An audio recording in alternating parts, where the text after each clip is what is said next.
Next item is Citizens Forum, and I'm guessing we have some people signed up, right? Those of you who want to talk, I'm going to ask you to go to the podium, speak into the microphone, and give us your name first. The first one is Betty Dick and Eric Johnson.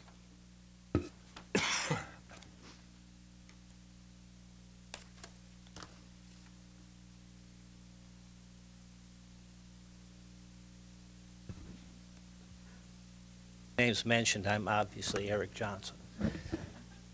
And I'm here tonight along with several other people, Gene McNally, Betty Dick, and Ron Simondel. And we are some of the original incorporators of the town, and we'd like to make a request to the town, and that is that they would name something in the memory of Dave Rogers. Mayor McGill made a statement in the paper one time that was close to saying there would not be a Farragut without Dave Rogers, and I think that's true. And we've gotten together and we've discussed it about what we could do to honor Dave. And we've had several things come up, and obviously we have to come back to the board. And I believe you have a committee for recreation, you have committee for different things we'd have to go through. But we would ask that the town consider naming something in the memory of Dave. And one of the things that we've discussed is possibly the park out at McPhee Road, and there may be other options also. But I think Dave is one of the main reasons there is a town here today, and not only that, he stayed around as town attorney for many, many years. He's a very responsible person and did a fantastic job, and I think we need to honor him in some manner.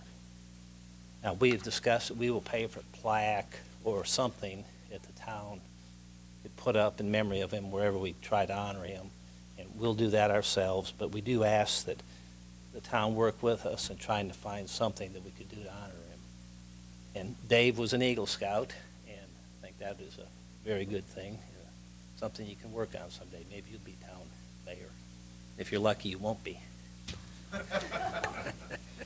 But I would ask that you consider naming something after Dave. We'd gladly meet with you at any town administrator, board, anybody, planning commission, recreation committee. I don't know if the park out at McPhee Road is appropriate, if you have any other ideas, but we'll gladly sit down with whoever wants to talk with us, and we'll see if we can work something out. Well, I can say on my part, we're certainly receptive to this. So I think probably the first step is to get together with some of us and the staff. Let's talk about what are the possibilities. I don't know if there's any particular process we go through. If it's a recreational facility, if we have to go through a recreation committee, if it was something else, if we have to go through somebody. But if you let us know the process we need to go through, and then if we can sit down and meet with you, we'll try to get this resolved, hopefully in the next few months. Can I ask David, can you arrange that?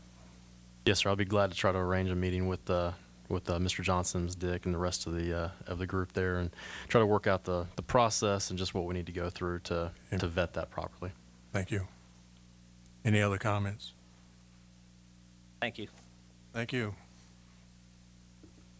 Our next speaker is Nancy Signer. Okay.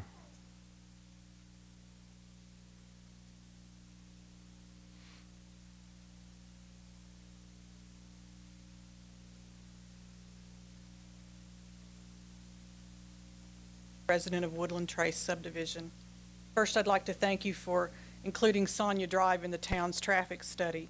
And if what I understand from the town traffic engineer, Daryl Smith, is correct, the placement of a light by the state on Campbell Station Road is purely number driven. Those numbers are being derived from the traffic study. If the numbers do not warrant the state funding and placing the light, the town of Farragut has the option of picking up the tab and placing the light itself. If that be the case, I would ask the town to consider the following regarding not placing the light at the high school driveway, but making the driveway a right-hand turn only. The only time turning left out of the high school driveway is an issue is for about 30 minutes, weekday afternoons from 3:30 to 4 p.m., and only for a handful of students. The majority using that driveway are turning right. I used that driveway for 10 years while I was employed at Farragut Middle School, so believe me, I know the traffic pattern of that driveway. Students are in school only 180 days a year. Currently, there are 2 other exits from the high school that already have traffic lights that students can utilize if they need to travel west out of the school. And they've been using them safely for the past year and a half while Campbell Station Road was under construction. So, well, okay, I'm sorry, I jumped ahead of myself. There also are currently flashing lights and a diminished speed limit during school times on Campbell Station Road. Traffic is frequently gridlocked and barely moving at all, let alone 20 miles an hour, so a traffic fatality is highly unlikely. In my opinion, a no left turn sign is much cheaper than a $100,000 traffic light. In considering placing the light at Sonia Drive instead, I submit the following for your consideration. Sonia Drive serves 3 subdivisions in Farragut, namely Woodland Trace, Farragut View, and Stonecrest. Sonia Drive also serves as a drive-through for drivers wishing to avoid traffic and lights on Kingston Pike, and I know you all don't like to hear that, but that is a lot of the traffic on Sonia. Turning left from Sonia onto Campbell Station is very difficult, especially during rush hour times in the mornings and afternoons. Residents, visitors, delivery people, etc. using Sonia Drive use it 365 days a year, 24 hours a day, 7 days a week, not 180 days a year like the high school would use it. While students may be inexperienced drivers, many residents using Sonia are aging and have slowed reaction times and poor eyesight, myself being one of them. Pulling across a 4-lane highway is a real challenge for them. Also, now that the road project is finished, we would like to request that the road signs at Sonia Drive and Woodland Trace and Sonia Drive and Campbell Station be replaced. They currently are not there. Also, we used to have a street light at Sonia Drive and Campbell Station prior to the construction. And could that please be replaced also? It's really difficult to find Sonia Drive at night without it.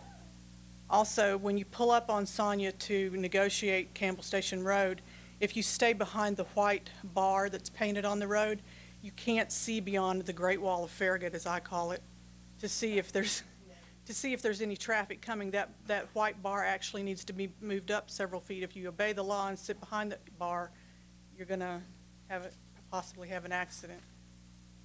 Thank you. Thank you. Our third speaker is Ann Page.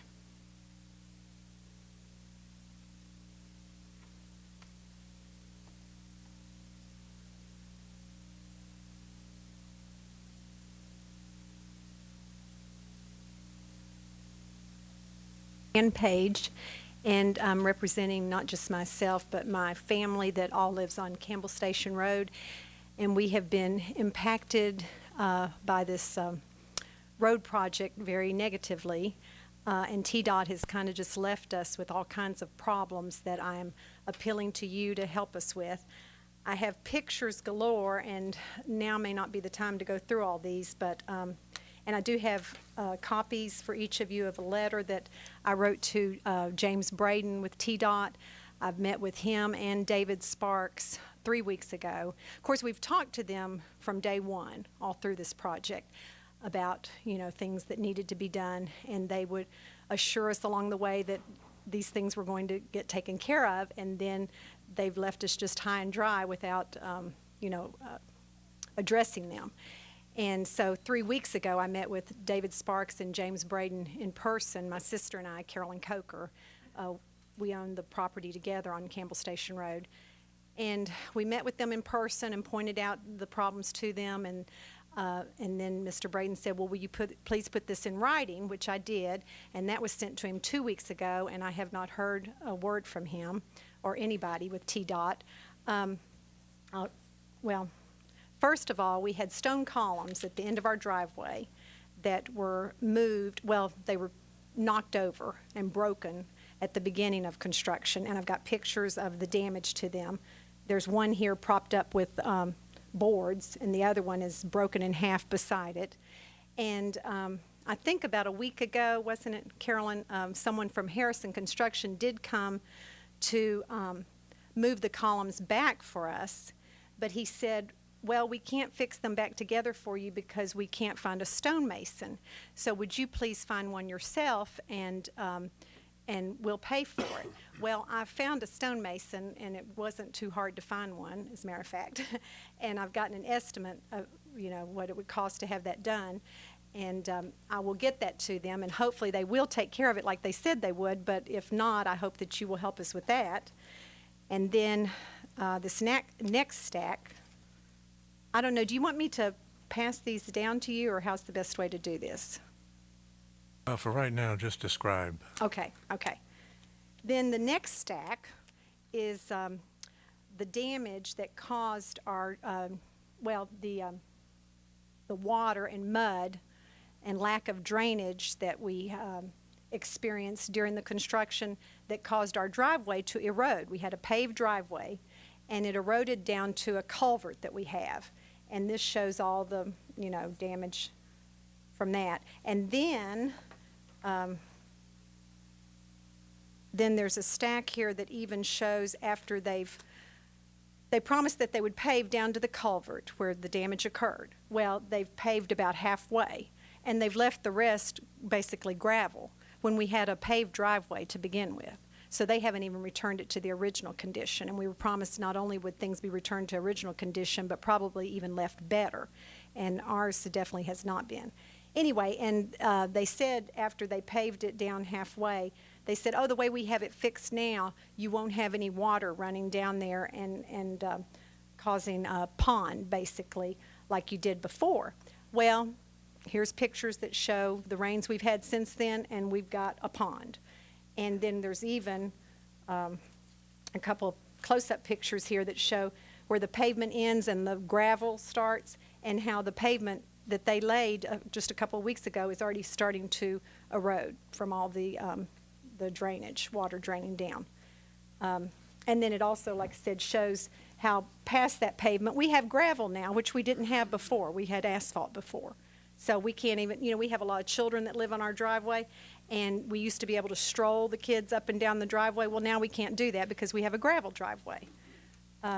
And other people along Campbell Station have been upgraded from gravel to asphalt, or one resident even has gotten gravel upgraded to concrete, and we've gone backwards from pavement to gravel. Then also, let me look at my letter here to make sure I don't leave anything out. Oh, yeah. Back many, many years ago, our family's had this property for 100 years. And many, many years ago, there were 2 driveways coming out of there. And back when Farragut widened the road a long time ago, it was decided then that we bring it down to just one driveway. Now, there's 4 houses on there, so I don't know that that was really a smart idea at the time to take 4 houses, to let them all be serviced by one driveway. I mean, it was hard enough having them serviced by 2, but then to take it down to 1, that wasn't such a great idea. But anyway, so we were hoping with this project they would widen the driveway so that, the 4 houses people get in and out, safely. The way what's turning out now is the driveway is so narrow that, and I've got pictures of all that, especially if you have a car sitting there trying to turn out and then one's turning in, and you've of course got all this traffic on your rear end, and you're trying to get in there quick enough so somebody doesn't run into the back of you, you have to swing out, and you can't do that with a car sitting there without hitting them. So you basically have to come to a stop. I've had people, beep at me. I've looked in my rearview mirror. Somebody's about run into the back end of me. And there's other driveways, like the one just up the street from us, and it's for one house. They have an entrance. It's a semicircle, so they have an entrance and an exit for this one house, and each section is the same width as our one driveway that services 4 houses. And yet, so basically they have a driveway that's twice the width of ours, because they have a place where they can come in and then a different place where they can go out. My suggestion to TDOT was they've got this little ramp here that's I guess the handicap ramp, and between that and our driveway they have this piece of grass and a curb there again. We took pictures of all the other places along Campbell Station Road.